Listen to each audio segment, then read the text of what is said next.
আসসালামু আলাইকুম। নতুন একটি ভিডিওতে সবাইকে স্বাগতম। সবাই কেমন আছেন? আশা করি ভালো আছেন। আলহামদুলিল্লাহ আমরাও ভালো আছি। আজকে আমরা মা ছেলেরা মিলে বিকেলবেলা চলে যাচ্ছি আমার একটা ছোট্ট শখ পূরণ করতে। তো এই শখটা বা ইচ্ছেটা আমার অনেক দিন আগের, অনেক দিন বলতে কয়েক বছর আগে থেকেই অনেক ইচ্ছা হয়েছিল যে আমার একটা মাটির চুলা হবে। মাটির চুলায় আমি শখ করে রান্না করব মাঝে, মাঝে। তো অনেকেই বলতে পারেন এটা কি আবার শখ হতে পারে নাকি কারো যে মাটির চুলা থাকবে? হ্যাঁ, এটাই আমার শখ। বা অনেকে বলতে পারেন যে আপনাদের তো মাটির চুলা আছেই, তাহলে এটা কেন আবার আলাদা করে শখ হলো?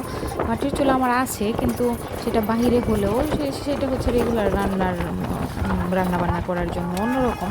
কিন্তু আমার ইচ্ছে একটু বাহিরে একটু বাগান টাইপের থাকবে, চারপাশে ফুল গাছ থাকবে, একটা আলাদা একটা চুলা থাকবে। তো সেটার মধ্যে আমি মাঝে মাঝে শখ করে যখন ইচ্ছা হবে তখনই রান্না করব। সেই শখটাই আজকে পূরণ করতে যাচ্ছি।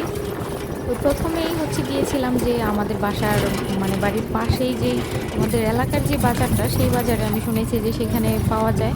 তো সেই আমার শোনাটা ভুল ছিল।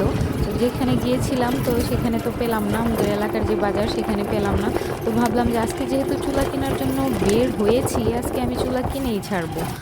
আর সেই জন্য চলে গেলাম হচ্ছে আমাদের এলাকার বাজার থেকে আরেকটু ভিতরে, মানে আরেকটু দূরে যেই বাজার, সেইখানে চলে গেলাম। তো সেইখানে আবার অনেক চুলা বানানো হয় এবং অ্যাভেলেবেল অনেক এই চুলাগুলা। যেহেতু আমরা সেখানে চলে এসেছি, দেখি এখানে পাওয়া যায় কি না।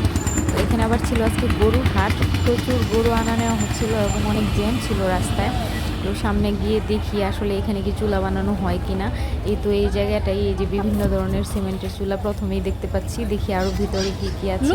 সিমেন্টের যাবতীয় জিনিসপত্রই বানানো হয় এখানে। তো আমরা ভিতরের দিকে যাচ্ছি, এখানে কোনো মানুষ নাই। দেখি কার সাথে কথা বলে কি করা যায়, আছে কি না, বা কে চুলা বিক্রি করে। কোনো মানুষ নাই এদিকে। ভিতরের দিকে দেখা যাচ্ছে কিছু মানুষ বসে আছে, ওখানে গিয়ে জিজ্ঞেস করি।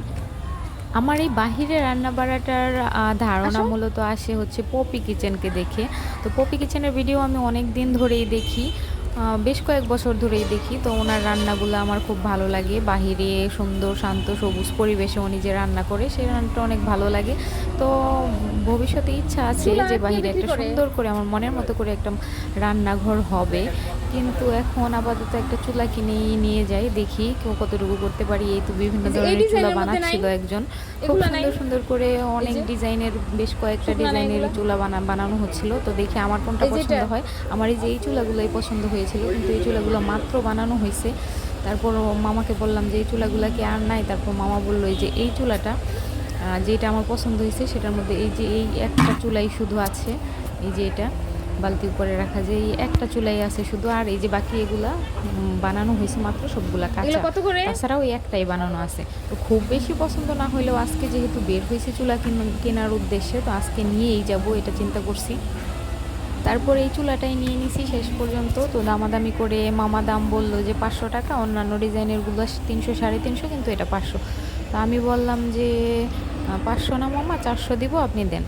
তারপর চলে আসতেছিলাম বলে তারপর মামা দিল, 400 টাকাতেই দিল। তখন আবার আমার মনে হচ্ছিল হয়তো 300 350 হলেই এটাও দিয়ে দিত, কিন্তু আমার কাছে একটু দাম বেশিই চাইছে। যাই হোক, তো 400 টাকা দিয়ে আমি চুলাটা নিয়ে নিলাম। তারপর এই তো এখানকারই একজন লোককে বলা হলো আমার চুলাটা গাড়িতে নিয়ে দিয়ে আসার জন্য। তো সেই লোকটা হচ্ছে গাড়িতে আমার চুলাটা উঠিয়ে দিয়ে যাচ্ছে। এরপর বাসায় নিয়ে চুলাটা কোথায় রাখবো এবং কিছু ফুল গাছ কিনে কিভাবে সেট করব সেটা দেখতে হলে পরের ভিডিও দেখতে হবে। আর প্রতিদিনের মতো একটা কথাই বলছি, আমার ইউটিউব চ্যানেল থেকে যারা ভিডিওটি দেখছেন তারা অবশ্যই আমার চ্যানেলটি সাবস্ক্রাইব করে দিবেন, আর যারা ফেসবুক পেজ থেকে দেখছেন তারা একটি ফলো দিয়ে দিবেন। আর যারা অলরেডি কাজটি করে ফেলেছেন তাদেরকে অসংখ্য ধন্যবাদ। সবাই ভালো থাকবেন। টাটা, বাই বাই, আসসালামু আলাইকুম।